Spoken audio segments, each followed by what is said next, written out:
হতে পারো লাশ, চিরতরে বন্ধ হবে তোমার নিঃশ্বাস, চোখেরই পলকে তুমি হতে পারো লাশ, চিরতরে বন্ধ হবে তোমার নিঃশ্বাস।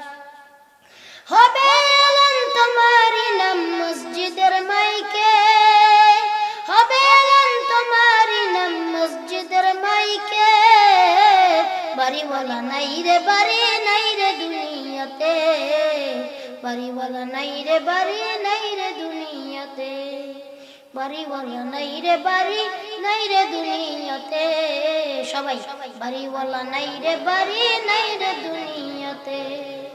তোমার ভয়ে থাকতো মানুষ ছিল বাহাদুরি, ভাবনি তো হাওয়ায় উড়া তুমি যে রঙিন ঘুড়ি, তোমার ভয়ে থাকতো মানুষ ছিল বাহাদুরি, ভাবনি তো হাওয়ায় উড়া তুমি যে রঙিন ঘুড়ি, সুতায় টান দিলে মালিক ও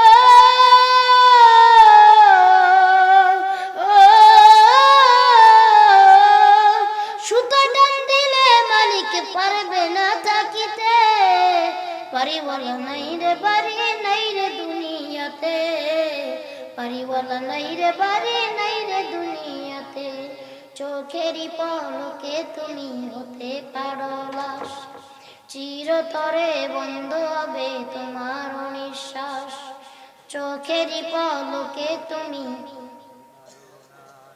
চিরতরে বন্ধ হবে।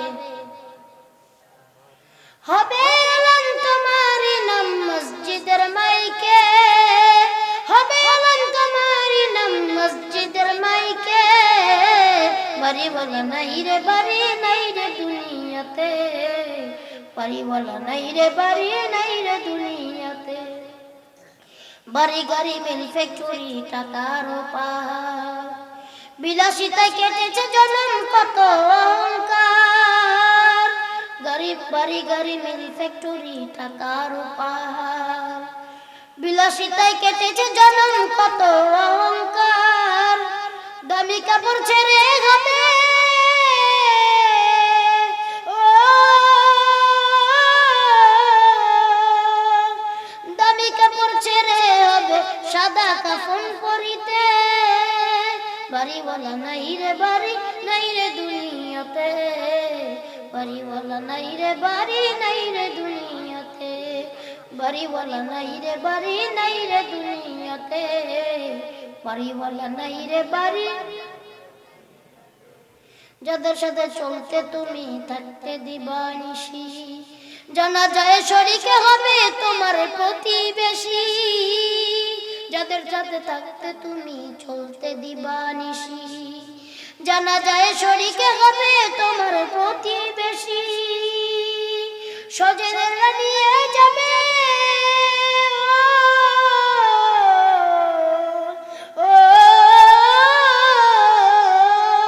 স্বজনেরা নিয়ে যাবে তোমাকে পালকিতে, বাড়িওয়ালা নাই রে বাড়ি নাই রে দুনিয়াতে, বাড়িওয়ালা নাই রে বাড়ি নাই রে দুনিয়া, চোখেরই পলকে তুমি চিরতরে বন্ধ হবে। হবে এলান তোমারই নাম, হবে এলান তোমারই নাম,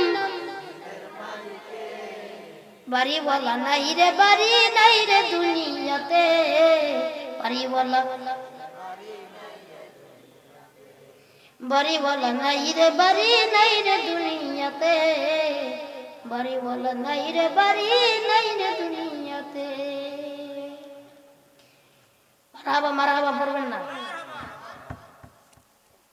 এবার আসেন, আপনার মৃত্যু হয়ে গেল, ছেলে কাঁদবে, বাবা বাবা করে ছেলে কাঁদবে, মেয়ে কাঁদবে, আমার বাবাই কই, ছেলে বলবে আমার বাবাই কই, বাবা বাবা বইলা ছেলেগুলা কাঁদবে, মেয়েগুলা কাঁদবে, মা বাচ্চা থাকলে মাও কাঁদবে, বিবিও কাঁদবে, বিবি কাঁদবে, সন্তান কাঁদবে, কিন্তু আপনার রূহটা পাশের থেকে দাঁড়াইয়া দাঁড়াইয়া বলবে আর সন্তান তুমি কেন কাঁদো, এই যে আমি, তুমি কি আমাকে দেখো না?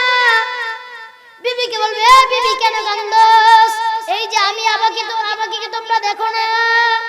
ওই দিন আপনাকে আর কেউ দেখতে পাবে না। আপনার রূহটা এইদিকে ওইদিকে দৌড়াদৌড়ি করবে। ওই রূহটা বলবে, ভাই আমার একটু নিয়ে যাস, এই যে তোদের সামনে আমি।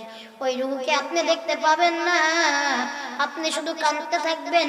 সন্তানে বলবে বাবা, মেয়ে বলবে বাবা, ছেলে বলবে বাবা, বিবি কানবে স্বামী স্বামী কইরা, সন্তান কানবে বাবা বাবা কইরা, সন্তান কানবে মা মা কইরা। কিন্তু ওই দিন আর আপনার এই দুনিয়ায় ফেরা সম্ভব হবে না। কবরে যখন আপনাকে রেখে আসবে, 40 কদম যখন হেঁটে চলে আসবে আপনার পাড়া প্রতিবেশী, আপনার স্বজনেরা, আপনার কবরে মুনকার নেকির চলে আসবে, এসে আপনাকে প্রশ্ন করতে থাকবে, মান রাব্বুকা। যদি আপনি আল্লাহ বান্দা হয়ে থাকেন, আল্লাহর কোরআনের পথে চলে থাকেন, চিৎকার দিয়ে উত্তর দিয়ে দিবেন, রাব্বি আল্লাহ। ফেরেশতা এসে জিজ্ঞেস করবে, তোর রব কে? যেই বান্দা আল্লাহর আনুগত্য করেছে ওই বান্দা তো বলবে আমার রব আল্লাহ। 2 নম্বরে প্রশ্ন করবে, বল তোর দিন কি? মা দিনুকা, তোর দিন কি? তখন বান্দা বলবে, যে বান্দা ভালো হবে সে বান্দা বলবে, আমার দিন হলো ইসলাম, দিনিয়াল ইসলাম, আমার দিন ইসলাম। 3 নম্বর প্রশ্ন করবে, মান হাদা রাসূল, তোমার রাসূল কে? তখন যার নবীর প্রতি মহব্বত থাকবে, নবীর সুন্নাত যার ভিতরে থাকবে, নবীর আকীদা যার ভিতরে থাকবে, সে বলবে হাদা রাসূলুল্লাহ সাল্লাল্লাহু আলাইহি ওয়াসাল্লাম, আমার নবী শেষ নবী মুহাম্মদ সাল্লাল্লাহু আলাইহি ওয়াসাল্লাম। এই 3টা প্রশ্নের যখন উত্তর দিয়ে দিবেন, আপনার জন্য চিরকাল শান্তি আর শান্তি। আল্লাহ আপনাকে শান্তিতে রাখবেন, এত শান্তি কবরেও শান্তিতে থাকবেন। ওই কিয়ামতের ময়দানে আপনাকে আমাকে দীর্ঘ সময় দাঁড়ায় করায় রাখবে, সেইখানে আপনার আমার মেহমানদারি করাইয়া আপনাকে আমাকে জান্নাতে পাঠাইয়া দিবে। শান্তি আর শান্তি। এবার যেটা সত্য কথা, যে এই শান্তিতে আমাদের কপালে শান্তি নাই, ঠিক কিনা? কারণ আমরা যেই পরিমাণের গুনাহ করছি, এই গুনার পরে আমাদের কবরে শান্তি হবে না। এটা মিথ্যা কথা যে আমরা কবরে শান্তি পাবো না। তো এইখানে আমরা এক একটা মানুষ যেই পরিমাণ গুনাহ আমরা করছি, কেউ জানে এই গুনার খবর? বলেন, কেউ জানে? এই সমাজের লোক যদি আমাদের গুনার কথা জানতো, আমাদের সমাজ থেকে লাথি মেরে বের করে দিত, ঠিক কিনা? বলতো এ পাপিষ্ট, এত বড় গুনাহগার, এর এই সমাজের এই গুনাহগার যদি সমাজে রাখে, সমাজের রহমত হবে না। এর লাথি মেরে বের করে দাও, ঠিক কিনা? জুতা মেরে বের করো, ঝাড়ু মেরে বের করো, সমাজ থেকে বের করে দিত। আমার আল্লাহ কত দয়াময়, আমার আল্লাহ কত ক্ষমাশীল। আমার আল্লাহ বলে, বান্দা তুমি যতই গুনাহ করো, একবার যদি আমার এই আল্লাহ বইলা ডাক দাও আর আমার কাছে মাফ চাও, আমি আল্লাহ মাফ করে দিব। এবার আসেন, এই 3টা প্রশ্নের উত্তর যে না দিতে পারবো তার কি হবে? তার মতো ভাগা আর বাবারে, মনটা নরম। একবার চিন্তা করেন, এই যে আমাদের সকলের কাছে আপনার ম্যাচ লাইটার থাকে না? এই ম্যাচ লাইটারটা একবার এমনি জ্বালাইবেন, জ্বালায় হাতটা উপরে দিবেন। এই হাতটা কি আপনি 3 মিনিট বা 2 মিনিট রাখতে পারবেন? আপনার এই হাতটা তো ঝলসে যাবে, ঠিক কিনা? এতটুকু ম্যাচ লাইটের সামান্য ছোট্ট একটা ম্যাচ লাইট, ছোট্ট একটা কুপি, এর আগুন যদি বাবা সহ্য করতে না পারেন 2 মিনিট 3 মিনিট, এই কবরের ভিতরে হাজার হাজার বছর কেমনে থাকবেন এই আগুনের ভিতরে? বলেন তো।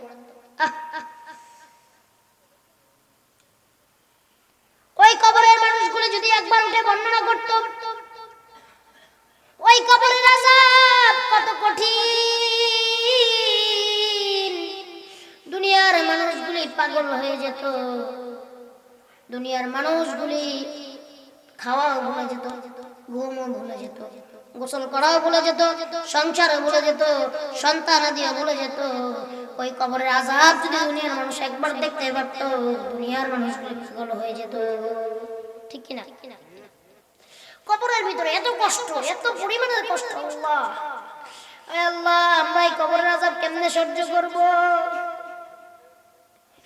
ওই কবরের ভিতরে আপনাকে আমাকে অনন্তকাল এই সোনার দেহ, একটু শীতের দিন আসলে আমরা গোসল করি না, ঠান্ডা লাগে শরীর, ঠিক কি না? একটু গরমের দিন আসলে কোথায় বাতাস আছে, কোথায় ঠান্ডা আছে, সেইখানে যাইয়া বসে পড়ি, গাছ তলায় বসে পড়ি। আর একটা বার চিন্তা করে দেখছেন ওই গরমের ভিতরে কেমনে থাকবেন? আজকে বিছানাটা ঘুমানোর আগে বিছানাটা কত সুন্দর কইরা ছাইরা পরিষ্কার কইরা তারপরে ঘুমান। বিছানার ভিতরে যদি একটু ভালো থাকে, একটু ময়লা থাকে, কারোর ঘুম ধরে? একটু ঘুম ধরে না। আর এই মাটির বিছানায় কেমনে ঘুমাইবেন? আপনার আমার এই সোনার দেহ পোকামাকড়ে খেয়ে ফেলবে, আপনার আমার এই দেহ সাপে খাবে, পোকা খাবে, বিচ্ছুতে খাবে, বেজিতে খাবে, কত কিছুতে খাবে। এই সোনার দেহ ছাই হয়ে যাবে। আরে কবরের আযাব আপনার আমার হাতে পায়ে আগুনের বেড়ি পরে দিবে, পায়ের ভিতরে আগুনের শিকল লাগিয়ে দিবে, গলার ভিতরে আগুনের শিকল লাগিয়ে দিবে। এই শিকল দিয়ে আপনাকে আমাকে বেঁধে ওই কিয়ামত পর্যন্ত রেখে দিবে। আবার অনেকের কবরে দাও দাও দাও দাও করে আগুন জ্বলতে থাকবে, ওই আগুনের ভিতরে আপনাকে আমাকে ফেলে দিবে। এই কবরের আযাব আমরা সহ্য করতে পারবো না। হয়তো আজকে আমরা কবরের আযাব চোখে দেখি না, এই জন্য কষ্টটাও বুঝি না। যারা মারা গেছে, যারা দুনিয়ায় নাই, যাদের কবরের আযাব হইতেছে, তারা ভালো জানে কবরের আযাব কত কঠিন, ঠিক কি না? একটা বার চিন্তা করে দেখছেন কোনদিন অন্ধকারের ভিতরে একলা হয়ে গেলে থাকতে ভয় পান, ঠিক কি না? ওই অন্ধকার কবরে কেমনে থাকবেন? যেই কবরে কোনো আলো নাই, কোনো সাথী নাই, কোনো বাতি নাই, কোনো বন্ধু নাই, কোনো বান্ধব নাই, কোনো বিবি নাই, কোনো সন্তান নাই। ওই অন্ধকার কবরে দিনের পর দিন কেমনে থাকবেন? আয় আল্লাহ, আমাদের সকলের কবরের আযাব আল্লাহ মাফ করে দেন। সবাই একবার আল্লাহ বলে ডাক দেন, বলেন তো আল্লাহ, আবার বলেন তো আল্লাহ। আয় আল্লাহ, তোমার বান্দারা আল্লাহ আল্লাহ বলে ডাকে। আয় আল্লাহ, আমাদের জিন্দেগির গুনাহ খাতাগুলি তুমি মাফ কইরা দাও। চিন্তা করেন এই কবরে আমাদের দিনের পর দিন, বছরের পর বছর, মাসের পর মাস কেউ খবর নিতে যাবে না, যাবে? কেউ যাবে না। ভাইও যাবে না, বোনও যাবে না, বন্ধুও যাবে না, বান্ধবও যাবে না, সন্তানও যাবে না, বিবিও যাবে না। যার যার কবরে তার তার আযাব আপনাকে আমাকে সহ্য করতে হবে। আয় আল্লাহ, কবরের আযাব থেকে তুমি আমাদেরকে মুক্তি দান করো। এবার আল্লাহ রাসূল কি বলে শুনেন। আল্লাহ রাসূল বলেন, মানুষগুলা অনেকের কাছে এসে বলে, হুজুর একটু পানি দেন তো আমাকে। হুজুর আমি ভালো হইতে পারি না, আমি গুনাহ ছাড়তে পারি না। আল্লাহ রাসূল বললেন, তুমি সারা দিনের ভিতরে একটা বার মৃত্যুর কথা চিন্তা করো, তোমার সব গুনাহ এমনি এমনি চলে যাবে। একটা বার প্রতিদিন মৃত্যুর কথা চিন্তা করতে পারবেন তো ইনশাআল্লাহ? প্রতিদিন একবার মৃত্যুর কথা চিন্তা করবেন, ঘুমানোর সময়, নামাজে যাবেন, নামাজে গেলে একটা বার মৃত্যুর কথা স্মরণ করবেন, দেখবেন আল্লাহ দুনিয়ার সব গুনাহ থেকে আপনাকে আমাকে বিরত রেখেছে। যে ব্যক্তি মৃত্যুর কথা চিন্তা করে ওই ব্যক্তি জীবনে গুনাহ করতে পারে না। আল্লাহ তাআলা আমাদের তৌফিক দান করুন। আমিন। কবরে তো আমরা জ্বলবই। এবার আসেন, আমাদের যখন কবর থেকে উঠাবে, দুনিয়াটা কিয়ামত হয়ে যাবে, আপনাকে আমাকে কবর থেকে উঠাবে হাশরের ময়দানে। হাশরের ময়দানে একবার আবার বিচার হবে। হাশরের ময়দানে শাস্তি আরো ভয়াবহ। এই যে সূর্যটা, এই সূর্যটা এখন তো শীতের দিন, একটু কম থাকবে, গরমের দিন আইলে কি তাপটা দেয়। এই সূর্যটাকে আল্লাহ পাক রব্বুল আলামিন বলেন, এমন একটা সূর্যকে আর 70টা সূর্যের পাওয়ার দিয়া বান্দা আমি তোর দেড় হাত উপরে দাঁড়া করায়া দিব। মাথার খুলিগুলা টাস টাস করে ফেটে যাবে, মগজগুলি গলে গলে, রক্তগুলি গলে গলে গড়ায় গড়ায় পড়তে থাকবে। বান্দাকে আমাদের দিন পানি পানি পানি পানি বলে কাঁদবে, আর পানি তাকে দেওয়া হবে না। যখন বেয়ে বেয়ে পড়তে থাকবে, পানির পিপাসায় জিহ্বাটা ঝরে নাভি পর্যন্ত চলে আসবে, বান্দা পানির পিপাসায় এই মগজগুলি চেটে চেটে খেতে থাকবে। নাউজুবিল্লাহ।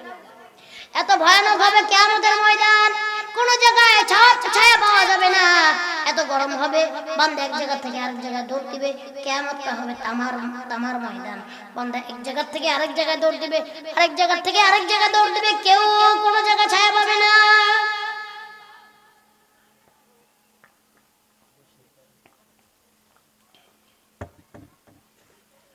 এই জন্য আল্লাহ বলেন, বান্দা ওই কিয়ামতের দিন কেউ তোমার সুপারিশও করবে না, করবে? কেউ করবে না। আল্লাহ বলেন, ইয়াউমা ইয়াফিরুল মারউ মিন আখি ওয়া উম্মিহি ওয়া আবিহি। বান্দা তুমি শুনে নাও, আল্লাহ কি আমাদের বুঝাইয়া দিবেন না? আল্লাহ আমাদের জানাইয়া দিবেন না? ভুল তো আমাদের, আমরা জানি না। ভুল তো আমাদের, আমরা যাই না, মানি নাই। আল্লাহ বলেন, ইয়াউমা ইয়াফিরুল মারউ মিন আখি, কিয়ামতের দিন কেউ তোমাকে চিনবে না।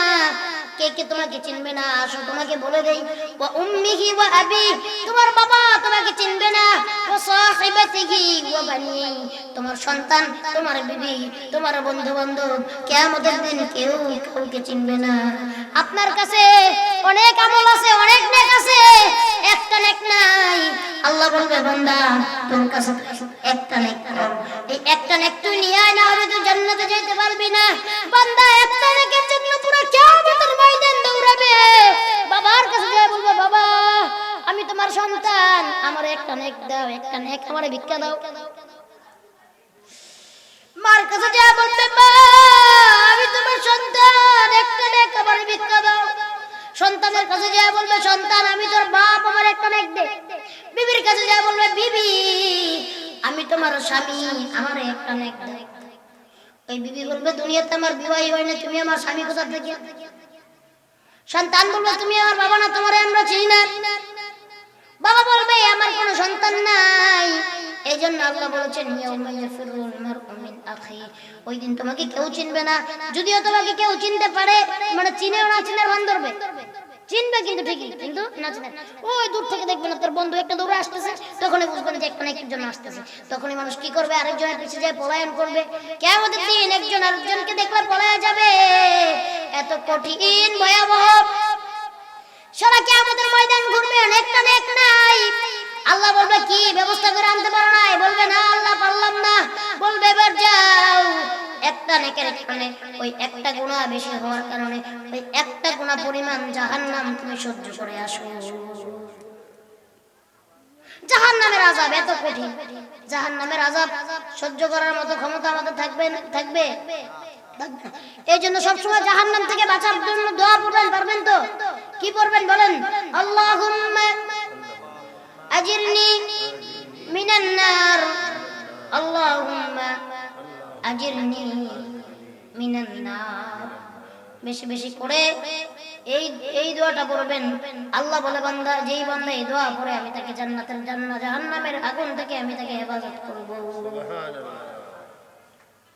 এই জন্য কিয়ামতের দিন কেউ কাউকে চিনবে না। এই একবার শুধু এই দুনিয়ার সম্পর্ক কিসের জন্য জানেন? ক্ষণিকের জন্য সম্পর্ক। কিসের জন্য?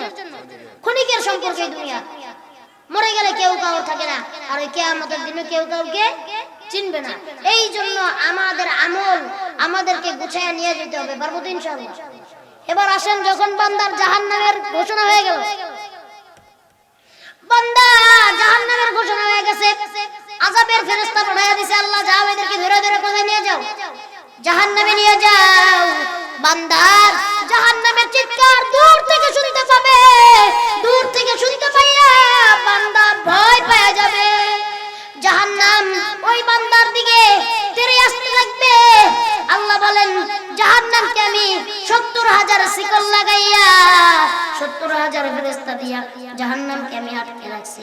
জাহান্নাম শুধু এই বান্দাদের গুনাহগারদের দেখলে বলে, ও গুনাহগার আয় আয় আয়, একবার আমি জাহান্নামের ভিতরে আয়, সারা জীবনে যত গুনাহ করেছি সব গুনাহের হিসাব হয়ে যাবে।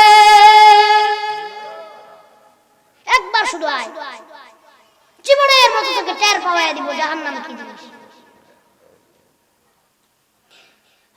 আসছে আল্লাহ রাসূল বলেন, আল্লাহ রাসূলের বর্ণনায় আসছে ওই জাহান্নামের বান্দাকে যখন নিয়ে যেতে থাকবে আযাবের ফেরেশতারা, বান্দা এক পাও জাহান্নামের দিকে দিবে, দুই পাও পিছন দিকে দিবে, বান্দা যাইতে চাইবে না। তখন এমনও করা হবে